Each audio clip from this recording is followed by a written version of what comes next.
I welcome you again today, and I'm going to continue the class on marriage today.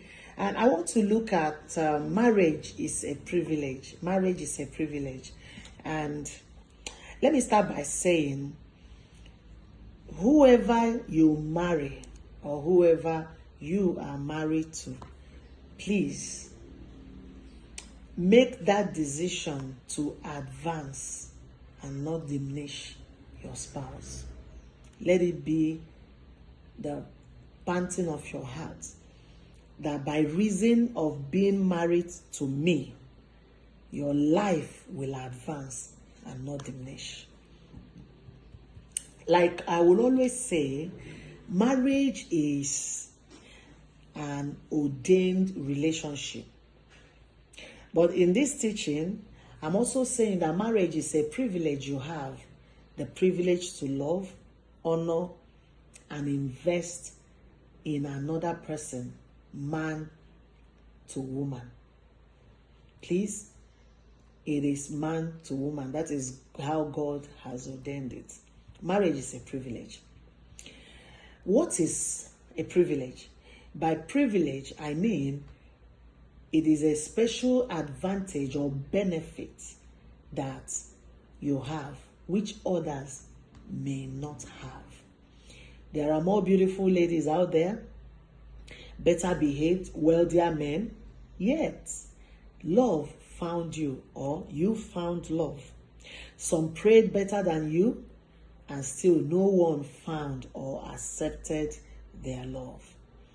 Not everyone gets to experience marriage. Jesus said to some, it has not been given. And that is the truth. A larger percentage of humans will marry, but there is also a percentage that may not marry. Whether they have money, they are beautiful, educated, they have whatever. They may not marry. They may be trying, but eventually they may not get to marry. So marriage is a privilege. Not everyone is given the grace, the calling, or the capacity for marriage. That's the truth. And that's where the society misses it. They just tell this person, you are 40 years, go and marry. And the 40-year-old has the mind of a 2-year-old.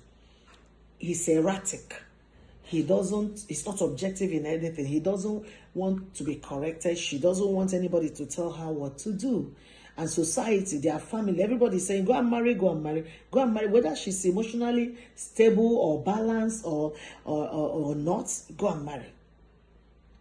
So some are called, I will always teach it, some are called to remain single.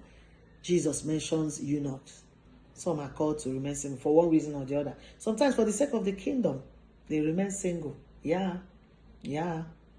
Marriage is not something everyone will have or is meant to have.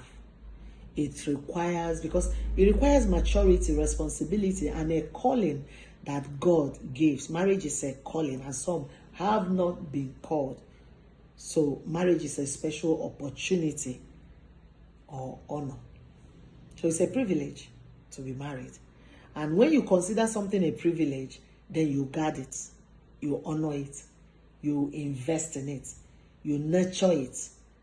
But when people don't consider it a privilege, maybe before you got out of school, 10 sisters were already waiting. So you say, they asked my hand in marriage and I just got married. So you think that it's not a privilege. So you might not be able to treat it well. But if you consider it a privilege, then you will nurture and treat it well.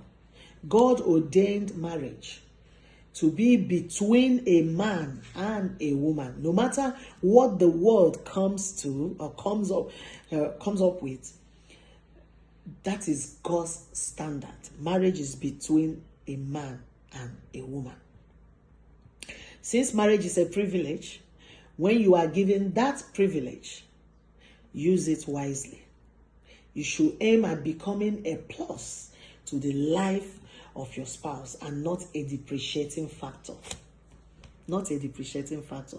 It is an honor to you that your spouse, who did not have the privilege of going to school, did so after he or she got married to you because of your encouragement and financial support. It's not something to use and castigate your spouse. I made you. I trained you. No. It's an honor and a privilege. And look, when you look at marriage also as a privilege, I would say, let it be credited to you that you threw your weight around and marshaled out your connections to support your spouse to become great. It's not something you will use and mock your spouse tomorrow. It's a privilege and it's an honor.